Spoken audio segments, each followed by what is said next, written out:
ناظرین، آج مفتی حارث فاروقی صاحب ایک مرتبہ پھر مجھے آن لائن جوائن کر رہے ہیں، اور آج جس موضوع کو ہم نے گفتگو جس پہ کرنی ہے وہ تاریخ کا ایک روشن باب ہے۔ ایک ایسی شخصیت جس کے نہ صرف مسلمانوں کے اوپر بے پناہ احسانات ہیں، میں سمجھتا ہوں کہ ان کے انسانوں کے اوپر بھی احسانات ہیں، پوری انسانیت کے۔ وہ نام، وہ عظیم ہستی سیدنا صدیق اکبر رضی اللہ تعالیٰ عنہ ہیں۔ حضرت ابو بکر صدیق رضی اللہ تعالیٰ عنہ سے متعلقہ ہم گفتگو کریں گے۔ مفتی صاحب، آپ کے وقت کا بہت شکریہ۔ اس ماہ کی مناسبت سے میں چند ضروری سوالات اس مختصر گفتگو میں کوشش کروں گا کہ آپ سے سوال جواب کا سلسلہ ہو جائے۔ جی بہت شکریہ رضوان بھائی، آپ نے موقع فراہم کیا پبلک سے گفتگو کرنے کا، اور آپ کے جو اعتراضات ہیں انشاءاللہ ان کا مکمل طور پر حقائق کے ساتھ جواب دینے کی کوشش کروں گا۔ اللہ تعالیٰ اس ہمارے سیشن کو اور اس گفتگو کو لوگوں کے لیے ہدایت کا ذریعہ بنائے۔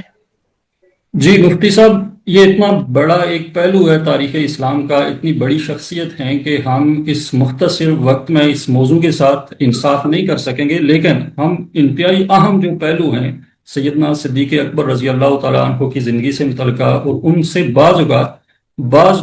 جو مکاتب فکر کے لوگ ہیں وہ کبھی کچھ سوالات بھی اٹھاتے ہیں، تو ہم کوشش کریں گے دو بنیادی سوالات کو ایڈریس کر لیں۔ سب سے پہلے ان کا رسول اللہ کی جانشینی اور رسول اللہ کے بعد وہ جو منصب خلافت پہ فائز ہوئے،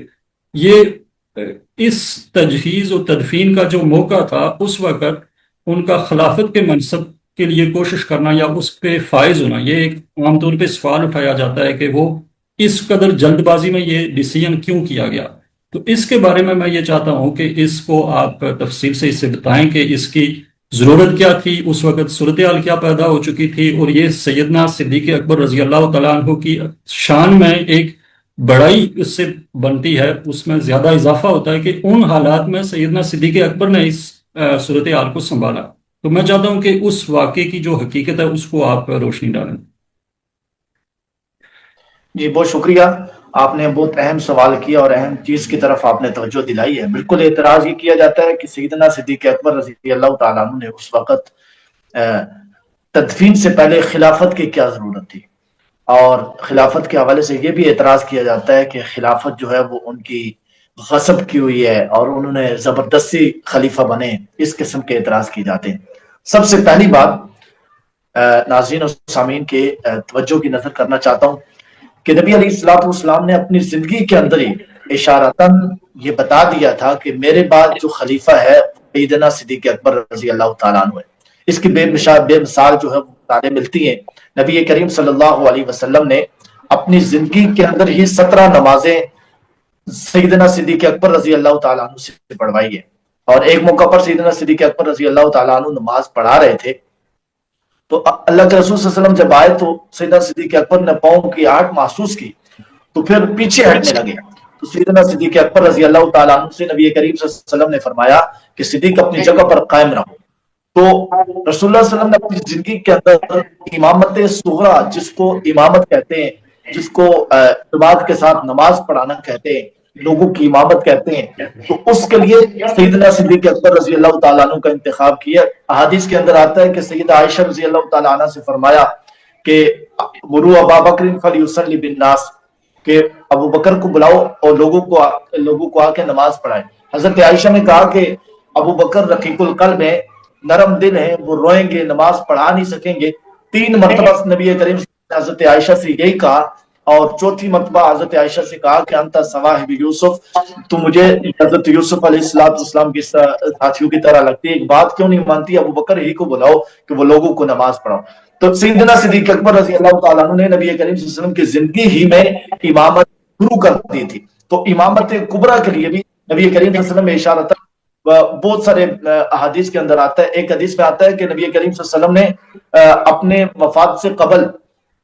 جو مدینہ کی طرف، جو مسجد نبوی کی طرف جو کھڑکیاں کھلی ہوئی تھی، دروازے کھلے ہوئے تھے، وہ سارے بند کر دیے تھے، الا حوحۃ ابا بکر،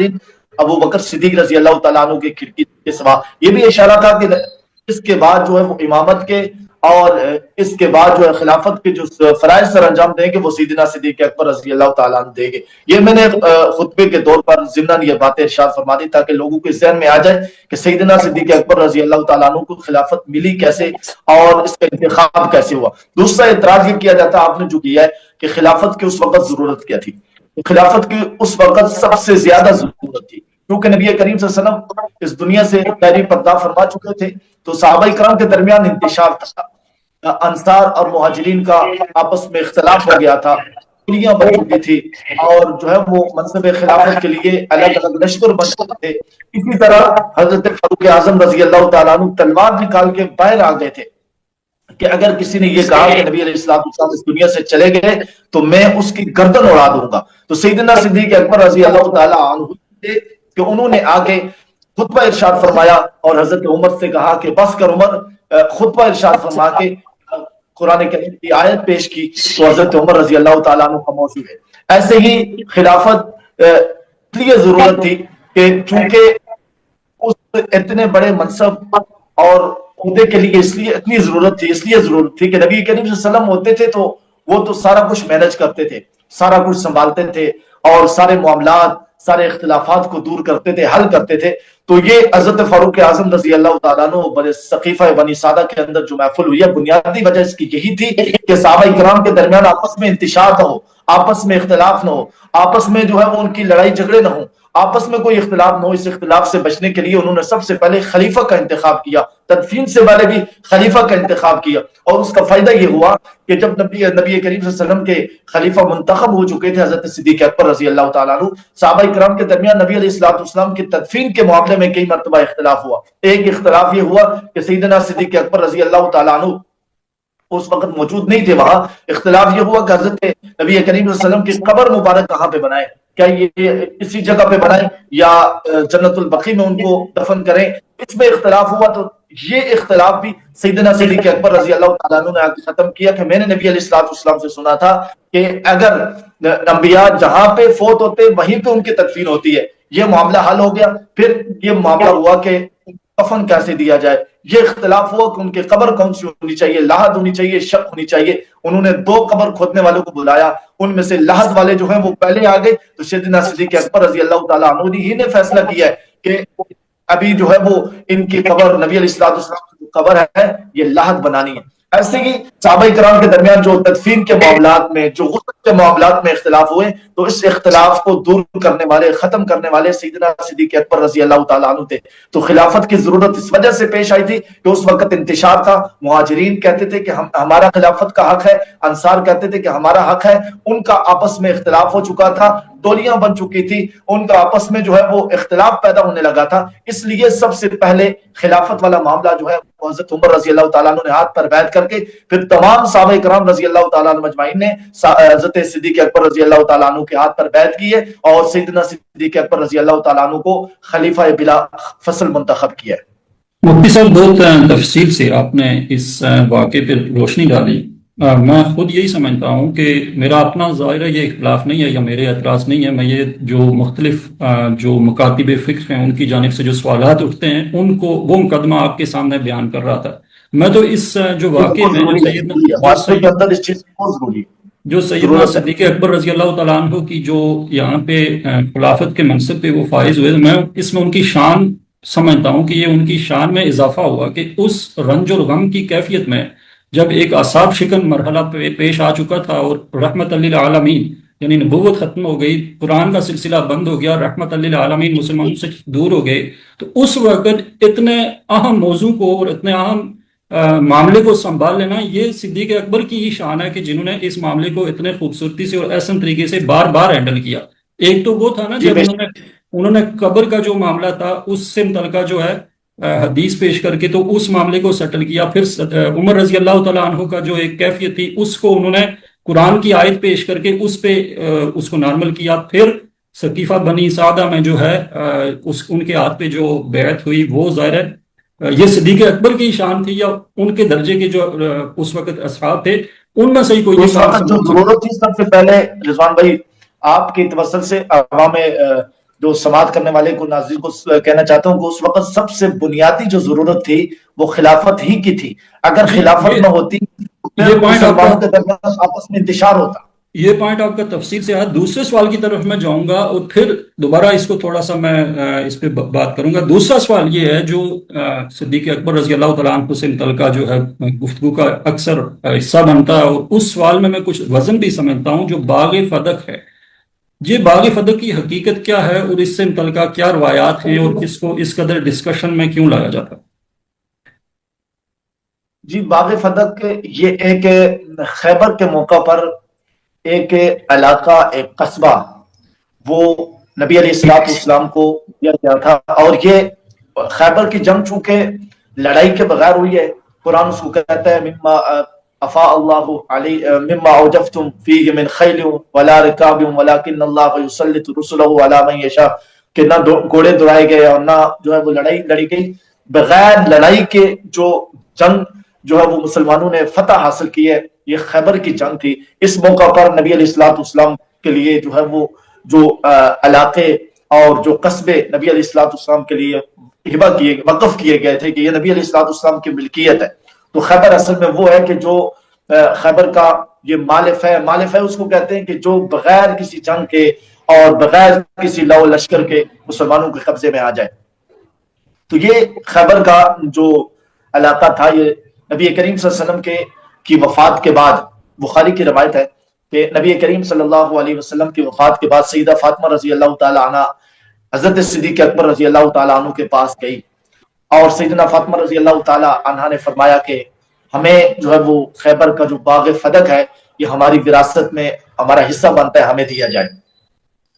حضرت صدیق اکبر رضی اللہ تعالی عنہ نے آگے سے حضرت فاطمہ سے روایات کے اندر آتا ہے، فرمایا کہ فاطمہ مجھے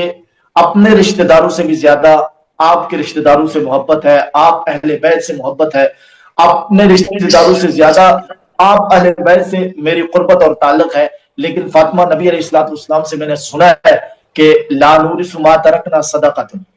کہ ہم جو انبیاء سے انبیاء کی میراث جو ہوتی ہے یہ درم اور دینار نہیں ہوتے، بلکہ جو کچھ بھی انبیاء چھوڑ کے جاتے ہیں یہ سارا کا سارا صدقہ ہوتا ہے. حضرت فاطمہ رضی اللہ تعالی عنہا اس کے بعد جو ہے وہ چلی گئی. تو روایات کے الفاظ میں دیکھیں،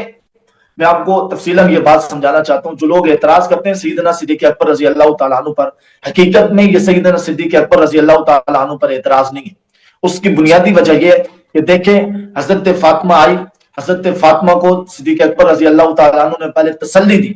پہلے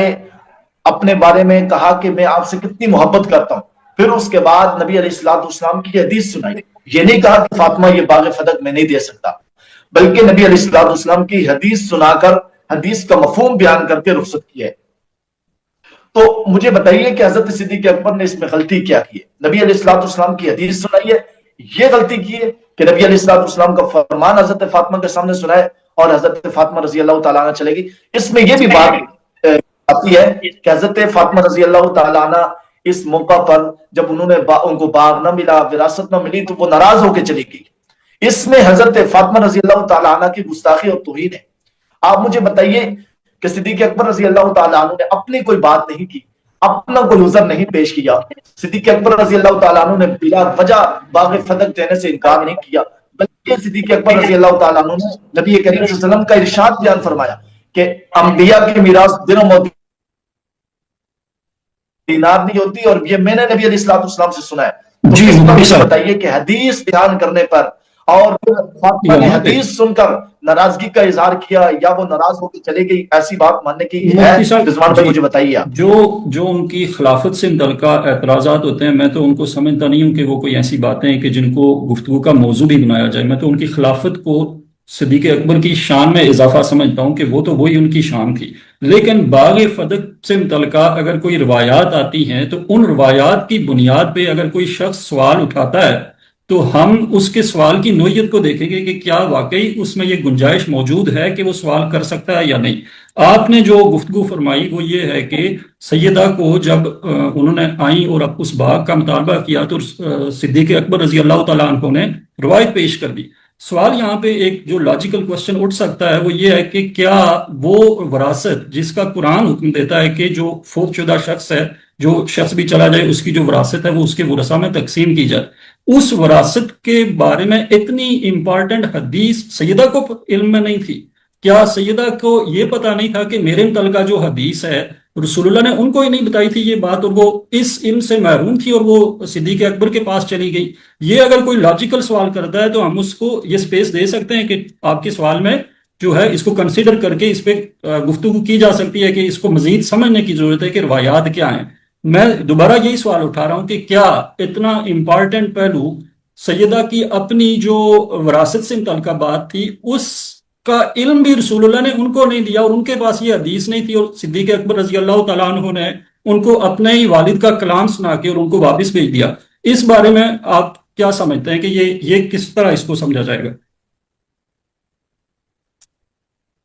دیکھیں رضوان بھائی، یہ ممکن ہے کہ سیدہ فاطمہ رضی اللہ تعالی عنہا کو یہ حدیث معلوم نہ ہو، یہ ممکن ہے۔ ہم حضرت فاطمہ کو خطا پر بھی نہیں کہتے، غلطی پر بھی نہیں کہتے، ہم یہ بھی نہیں کہتے کہ ان کو معلوم نہیں تھا، یہ الفاظ ہم کبھی بھی حضرت فاطمہ کے لیے استعمال نہیں کرتے، لیکن یہ ممکن ہے کہ سیدہ فاطمہ کو اس حدیث کے بارے میں علم نہیں تھا۔ اگر اس حدیث کے بارے میں سیدہ فاطمہ کو علم ہوتا، حضرت فاطمہ کا میں آپ کو بتائیں، میری بات سنیں، جی سیدہ فاطمہ کو اگر اس حدیث کا علم ہوتا تو سیدہ فاطمہ کبھی بھی صدیق اکبر کے پاس مال کا مطالبہ کرنے کے لیے نہ جاتی۔ بالکل یہی بات ہے، یہ ان کا عمل اس بات پر دلالت کرتا ہے کہ ان کو اس کا علم نہیں۔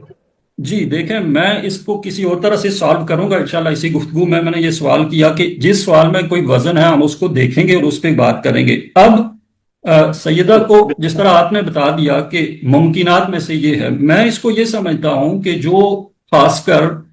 سابقون الاولون، جو ابتدائی عرصے کے جو صحابہ کرام یا اہل بیت یا یہ جو لوگ ہیں، ان میں سب سے جو امپارٹنٹ چیز جو ہوتی تھی وہ قرآن اور رسول اللہ کا ایک ایک حرف ہوتا تھا۔ رسول اللہ کی بات آ جائے، قرآن کی آیت آ جائے تو یہ لوگ نہ کوئی تنازع کرتے تھے، نہ کوئی ایک دوسرے کے بارے میں دل میں بغض رکھتے تھے۔ یہ ہے ابتدائی جو کمیونٹی ہے یا سابقون الاولون ہے، یہ ایک طرف عشرہ مبشرہ ہیں صدیق اکبر، دوسری طرف اہل بیت میں سے ہیں اپنا سیدہ فاطمہ، تو ان لوگوں کے دلوں میں سب سے اعلیٰ اور عرفہ جو چیز تھی وہ قرآن اور رسول اللہ کی بات تھی۔ اس کے علاوہ دوسرا کوئی چیز ہی نہیں تھی، دنیا کو تو یہ کچھ سمجھتے ہی نہیں تھے نا، کیا باغ اور کیا ساری کائنات کی دولت ان کو اگر مل جاتی تو یہ اس کو کوئی خاطر میں نہیں لاتے تھے۔ تو بعد کے معاملات میں اگر کوئی ایسے واقعات ہوئے جہاں پہ لوگوں کی شہادتیں ہوئی، صحابہ کی شہادتیں ہوئی، صحابہ میں شدید قسم کے اختلافات ہوئے، امام حسین رضی اللہ تعالیٰ عنہ کی شہادت ہو گئی، یہ واقعات اس جگہ کا غصہ اگر سابقون الاولون پہ نکالا جائے اور وہاں سے روایات کو لا کے تو اپنے موقف کی تائید کے لیے پیش کیا جائے تو وہ میں سمجھتا ہوں کہ ان روایات کو ادھر فٹ کرنا درست نہیں ہے۔ وہاں پہ جتنا معاملہ تھا وہ یہی تھا کہ سیدہ آئیں، انہوں نے روایت پیش کی اور وہ چلی گئی، اور اس کے بعد بات ان لوگوں کے درمیان ختم ہو گئی۔ اب میں اس کے بعد یہ پوچھنا چاہ رہا ہوں کہ کیا سیدہ کی جو نماز جنازہ تھی وہ صدیق اکبر رضی اللہ تعالیٰ عنہ نے اس کی امامت کرائی؟ کیا ایسی کوئی روایت صحیح سند کے ساتھ آپ کی نظروں میں گزری؟ جی بالکل، روایات کے اندر آتا ہے کہ حضرت صدیق اکبر رضی اللہ تعالیٰ عنہ جب نماز جنازہ میں شریک ہوئے تو اس وقت حضرت علی رضی اللہ تعالیٰ عنہ وہاں موجود تھے، تو انہوں نے سیدنا صدیق اکبر رضی اللہ تعالیٰ عنہ سے کہا کہ آپ خلیفہ وقت ہیں، اس وجہ سے آپ سیدہ فاطمہ کا نماز جنازہ پڑھیں، اور حضرت علی نے خود صدیق اکبر کو مصلی پہ کھڑا کیا۔ اب یہ اگر روایت درست ہے، مجھے اس روایت کی صحت تو آپ بتائیں گے، میں نے اس کی تفسیر یا اس کے جو کیفیت، اس کی سند کی جو حیثیت ہے یا متن کی جو حیثیت ہے میں تو اس کو نہیں جانتا، لیکن اگر یہ بات درست ہے تو پھر کہاں پہ ان لوگوں میں کوئی اختلاف تھا؟ جو میں کہہ رہا ہوں کہ سابقون الاولون، اہل بیت یا بدری جو اصحاب تھے، ان لوگوں کے دل ایک دوسرے کے لیے پاک صاف تھے، وہ کبھی بھی رسول اللہ کی بات پہ وہ تو ایک حدیث پہ جنگ کرنے کے لیے تیار ہوتے تھے اور ایک حدیث پہ جنگ سے وہ اپنے آپ کو دستبردار کر دیتے تھے، اور ہم یہ کہیں کہ ان لوگوں نے ان چھوٹے معاملات کو جو ہے دنیا کو جو ہے ترجیح دی۔ اور چوتھا سوال یہ ہے کہ کیا جو جب بعد میں حضرت علی رضی اللہ تعالیٰ عنہ کا دور خلافت جو ہے اس وقت یہ باغ کس کی ملکیت رہا؟ کیا بعد میں انہوں نے یہ باغ ایز اٹ از رہنے دیا یا اس کو اٹھا لے کے تو پھر سیدہ کے جو اولاد تھی اس میں تقسیم کیا جو وراثت کا طریقہ ہے اس وقت؟ اس میں بات کروں گا، لیکن سب سے پہلے رضوان بھائی آپ کے سامعین کو، ناظرین کو کہنا چاہتا ہوں، یہ جو اعتراض کیا جاتا ہے نا سیدہ فاطمہ ناراض ہو کے چلی گئی، یہ بخاری کے الفاظ بھی پیش کیے جاتے ہیں. تو اس روایت کو جو راویہ ہیں وہ سیدہ عائشہ رضی اللہ تعالیٰ عنہ. آج لوگ کچھ کہتے ہیں کہ نبی علیہ الصلوۃ والسلام کے بعد جو ہے وہ صحابہ کرام نے دین بدل دیا تھا، قرآن بدل دیا تھا، قرآن میں تحریفات ہو گئی تھی، یہ ہو گیا تھا. مجھے بتائیے کہ سیدہ فاطمہ رضی اللہ تعالیٰ عنہ کے لیے جو روایت حضرت عائشہ نقل کرتی، اس روایت کے اندر کوئی رد و بدل ہے کہ صدیق اکبر سے باغ کا مطالبہ کیا، پھر صدیق اکبر نے حدیث پیش کی؟ مجھے بتائیے کہ کیسے ان لوگوں کے بارے میں یہ کہا جا سکتا ہے کہ انہوں نے قرآن بدل دیا؟ ایک حدیث کی ایک لفظ اگر کوئی نہیں بدل سکتا تو اس میں حضرت صحابہ اکرام صحابیات کی عظمت دلالت کرتی ہے. دوسری بات یہ کہ سیدہ فاطمہ ناراض ہو گئی. یہ بخاری کے جو الفاظ ہیں یہ تمام محدثین، تمام علماء اس بات پر متفق ہیں. فغضبت کے جو الفاظ آتے ہیں یہ الفاظ امام ذہبی کا ادراج ہے. یہ بخاری کے الفاظ یہ حضرت عائشہ کی روایت کا حصہ نہیں. جو یہ آتے ہیں کہ حضرت فاطمہ ناراض ہو کے چلی گئی اور جو ہے وہ اس کے بعد جو ہے وہ کلام نہیں کیا، فلم تکلم کے الفاظ آتے ہیں. تو ہم نے اس کو حدیث کی تطبیق اس طور پر دیا کہ حضرت فاطمہ کو جب اس حدیث کے بارے میں علم ہوا تو فلم تکلم کا مطلب، تکلم کا مطلب یہ ہے کہ انہوں نے بات نہیں کی. اس کا مطلب یہ ہے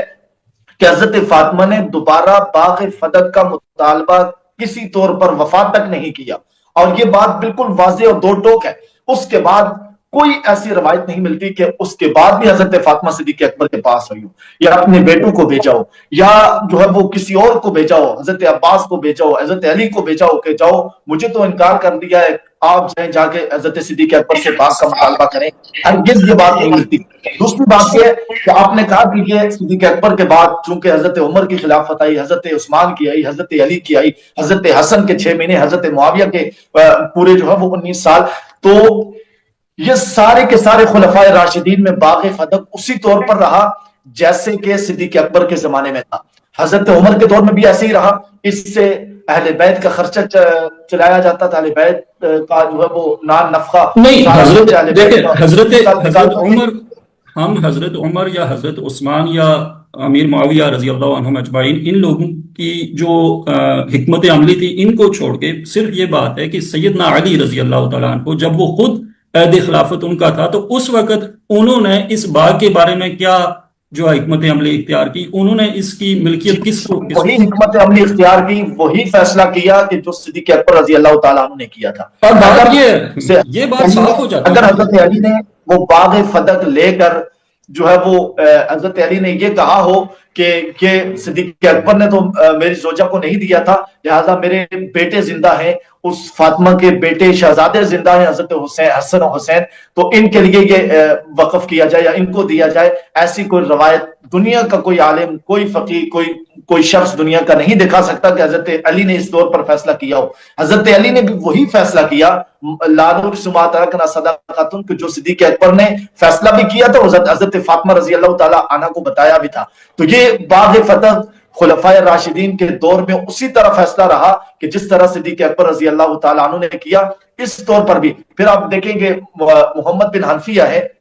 اہل بیت سے ان کا تعلق ہے، حضرت علی رضی اللہ تعالیٰ عنہ کے غالباً بیٹے ہیں، کہ انہوں نے ان سے کسی نے سوال کیا کہ اگر باغ فدق کا فیصلہ آپ کو کرنا ہوتا تو آپ کس طور پر کرتے؟ یہ مصنف ابن ابی شیبہ کی روایت ہے، آپ سرچ بھی کر سکتے ہیں، دیکھ بھی سکتے ہیں کہ تو انہوں نے یہ جواب دیا تھا، اور یہی جواب جو ہے وہ ان لوگوں کے لیے کافی. انہوں نے کہا کہ میں اسی طرح باغ فدق کا فیصلہ کرتا کہ جس طرح صدیق اکبر رضی اللہ تعالیٰ عنہ نے کیا ہے. تو یہ محمد بن حنفیہ بھی کہہ رہے ہیں. اسی طرح امام جعفر الصادق سے کسی نے پوچھا. مفتی صاحب مجھے ٹائم کی کمی کا نوٹیفیکیشن آ گیا ہے، تو بات یہ ہے کہ میں روایات تو چلیں اب 2 مکاتب فکر ہیں، ایک کے اپنے اصول ہیں، ایک اگر ہماری بخاری اور مسلم کی روایات کو نہیں مانتے تو ہم کوئی بھی روایت پیش کر لیں تو وہ تو ظاہر اس کو مانیں گے ہی نہیں. صرف بات یہ ہے کہ ہسٹوریکل جو بہت بڑے واقعات ہیں ان سے کم از کم یہ بات ثابت ہو جاتی ہے، اور اس میں بہت بڑا واقعہ یہ ہے کہ سیدنا علی رضی اللہ تعالیٰ عنہ خود ان کا عہد خلافت جب تھا تو اس وقت انہوں نے کیا اقدامات کیے یہ باغ پھر واپس لینے کے لیے، جو اس کا پھر جو جائز اس کی جو تقسیم تھی وہ کرانے کے لیے. تو اس سے متعلقہ اگر ہمارے پاس روایات نہیں ہیں تو میں جو کنکلوڈ کرتا ہوتا ہوں، جو رزلٹ میں نکالتا ہوں وہ یہی ہے کہ سابقون الاولون یہ وہ لوگ تھے جو ایک حدیث پہ جنگیں کرنے کے لیے تیار ہو جاتے تھے اور ایک حدیث پہ جنگوں سے دستبردار ہو کے اپنی شکست تسلیم کرنے کے لیے تیار ہو جاتے تھے. ان کے لیے سب سے بڑی چیز اللہ اور اس کے رسول کی بات تھی، کوئی دوسری دنیا کی چیز ہی نہیں تھی. جو شروع میں نے یہ بات کی تھی کہ صدیق اکبر رضی اللہ تعالیٰ عنہ وہ شخصیت ہیں جن کے مسلمانوں پہ تو احسانات ہیں ہی ہیں، بلکہ انسانیت پر بھی احسانات ہیں، تو رسول اللہ کا ساتھ دینا تو یقیناً بے انسانیت پہ شک احسان ہے۔ لیکن قرآن جس کو آج جی جی ہم اپنے ایمان کی ایک بنیاد بناتے ہیں، وہ نہ ہو تو مسلمانوں کی ایمانیات ہی ختم ہو جاتی ہے۔ آج اس کے تو ہمارے لیے جو ہے نا بنیادیں، وہ ایک بنیادی کرائیٹیرین ہے، یاد کریں کہ الفرقان ہے، اس کو پہلی مرتبہ کتابی جو شکل میں لے کے آنا عمر رضی اللہ تعالیٰ عنہ کی ریکمنڈیشن پہ، ابی ابن کعب رضی اللہ تعالیٰ عنہ کی جو رہنمائی میں انہوں نے ایک کمیٹی بنائی، تو قرآن کو جو تدوین یا ما بین الدفاتین، دو گتوں کے درمیان جمع کر کے پہلی کتابی صورت دینے والے شخص صدیق اکبر، تو یہاں پہ اگر ان صحابہ کے اعمال پہ اگر ہم سوال اٹھائیں تو پھر قرآن کو کس طرح دفاع کریں گے؟ پھر تو ہمارے پاس قرآن کی جو ہے نا اس کے اوپر صحیح اس کو دفاع کرنا مشکل ہو جاتا ہے۔ تو صحابہ خاص کر کے یہ جو بعد کے صحابہ، میں وہی بار بار کہہ رہا ہوں کہ بعد کے جو معاملات ہیں اس میں اگر کسی کا کوئی غصہ ہے، کسی کا کوئی شکوہ یا شکایت ہے، تو اس کو ان روایات کو ڈھونڈ کے اس غصے کو ادھر نکالا جائے، اس کو یہ کہا جائے کہ بھائی یہ دیکھو پہلے بھی یہ معاملات اس طرح تھے، تو یہ میرے خیال سے انصاف پر مبنی بات نہیں ہے۔ باقی جس سوال میں کوئی حقیقت ہے، کوئی وزن ہے، ہم اس کو جو ہے پرکھتے ہیں، اس پہ بات کرتے ہیں، اوپنلی ڈسکشن کرتے ہیں، روایات کو جو ہے علماء کرام سے ڈسکشن کرتے ہیں، اور ہم بھی ان کو اسی طرح سمجھنے کی کوشش کرتے ہیں کہ حقائق کیا ہے۔ تو آپ اگر آخری 5 منٹ ہیں، اگر آپ کوئی مختصراً بات کرنا چاہیں، میرے خیال سے اس پہ ایک سہرا سی گفتگو جی ہوگی۔ دیکھیں عثمان بھائی، ایک یہ اعتراض کیا جاتا ہے، چونکہ بات اعتراض کی ہوتی ہے، بات لوگوں کے اشکالات کی ہوتی ہے، عموماً یہ اعتراض کیا جاتا ہے کہ سیدنا صدیق اکبر رضی اللہ تعالیٰ عنہ کی خلافت ناحق ہے۔ تو میں ایک سوال کرنا چاہتا ہوں آپ کے یوٹیوب چینل، آپ کے اس چینل اور پلیٹ فارم کی وسادت سے، کہ مجھے بتائیے، سوال ہے میرا کہ کیا صدیق اکبر رضی اللہ تعالیٰ